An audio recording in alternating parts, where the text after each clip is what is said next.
everybody. I can see much of your faces, but how are you today? Okay, fine.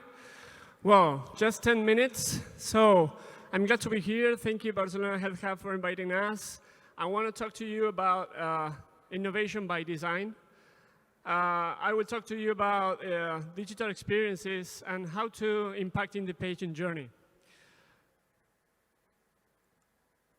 All right, so this is a story of my company, DMO, co-creating with Moonlife and Tom here. I've been 17 years co-creating innovation in healthcare and pharmaceutical industries. And I'm here because I want to innovate. I love to impact. I love to iterate and to improve and inspire people to do it. And here with me, Tom. Thank you very much, Tom, for being here. You're welcome. Tom was a key player in our journey of co-creating this process, this innovation process. And he's OKR expert, and I will tell you then some aspects. So tell the story. Some years ago, we had a unique opportunity. There was the first time the global CEO of Novartis coming to Argentina. And we had just 5 weeks to co-create something. You can imagine all the teams in Novartis trying to impact, trying to show their innovations and their co-creations to the CEO, the global CEO. We were lucky because Bas has give us green light to continue moving forward with this MVP called Clonify. Clonify was a tool for patients to get fast access to their medication, high-cost medication. So we continue moving. Everything goes well. Many sponsors, technological companies, pharmaceutical companies, institutions, patient association, everything was coming very well. But suddenly, COVID changed everything for all of us. Also for digital innovation and for pharmaceutical industry and startups. So what we learned from there, we have to change really everything. And this is the first insight I want to share with you today, is we are all used to focus in solutions. And when we get to a solution, we think we are all set. We are ready. But I invite you to set your mindset around the problem. What problem you are solving. If you're clear about the problem, then you get many and plenty of solutions to impact in the problem. But then you focus on the solution, and the solution breaks down, you have nothing. Or a COVID impacts you, and you have to transform your business model, you have nothing. So we focus on the problem. We have many, many metrics around that, about the lifestyles of people, about the world population growing, about, look at the last one, about less than half of population were tracking their health habits or records. And you can have many triggers around innovation. When you set up your teams or your projects or initiatives, you have many, many of them. But I invite you to read the last one. Let Maria get out of bed and take shower by herself. Sometimes, or most of the times, innovation is more simple than we think. So don't be complex when you frame innovation. Don't be complex, because there are really little problems around there that we can impact very, very much. And also, if you want different results, it's a question for all of us. Are we using always the same tools? Are we getting the same path, the same journey every time? If it is yes, the answer, then we don't have different results. There are many tools, frameworks, design thinking, lean startup, hackathons. There are many of them around there. We apply all of them. But for sure, I assure you, that culture and mindset in your teams, in your organizations, are the most impactful tools for innovation.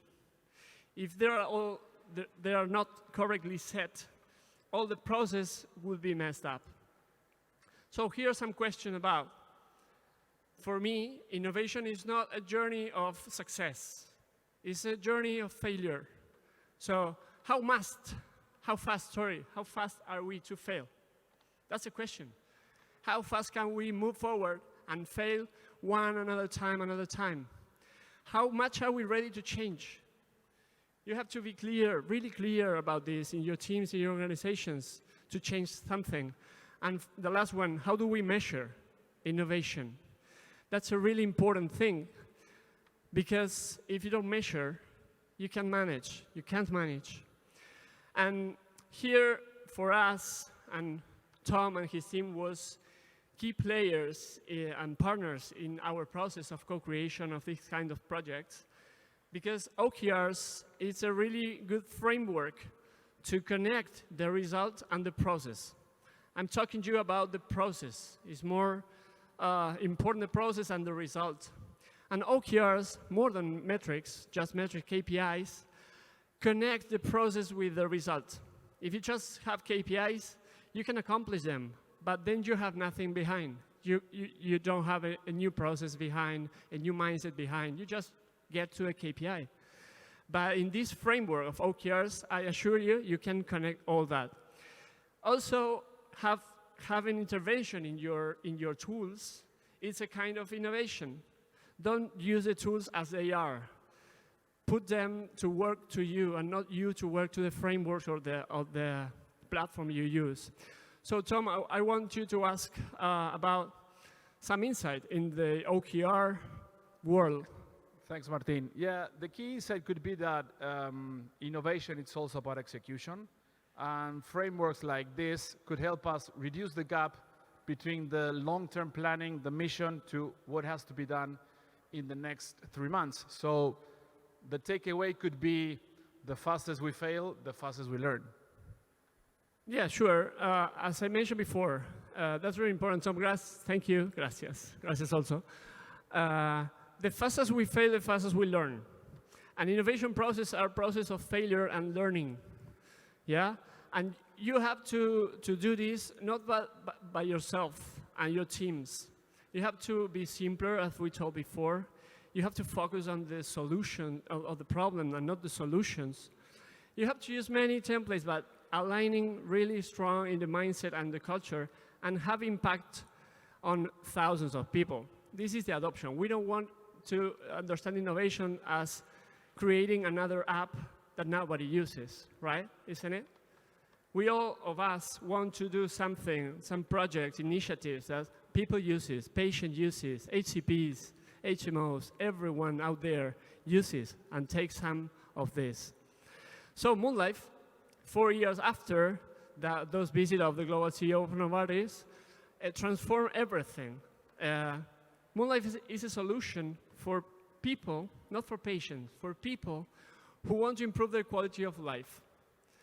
Because it allows to consciously track healthcare habits, to have records about their life in different aspects of their healthy habits. It has many, many advantages around connecting this effort of the people to tracking their habits, connecting them to a wellness marketplace, to reward them, and to close the loop. So if you want to be healthier, we help you be more healthy. Last questions. When we get to the result, when we get to the solution finally, do you think this is the end of the journey? No, this is the start. When you get to the solution, this is the start of the journey.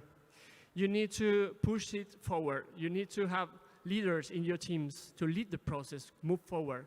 I see many, many cases that take to the solution and die there because nobody pushed them up to the market. So how do you lead this process?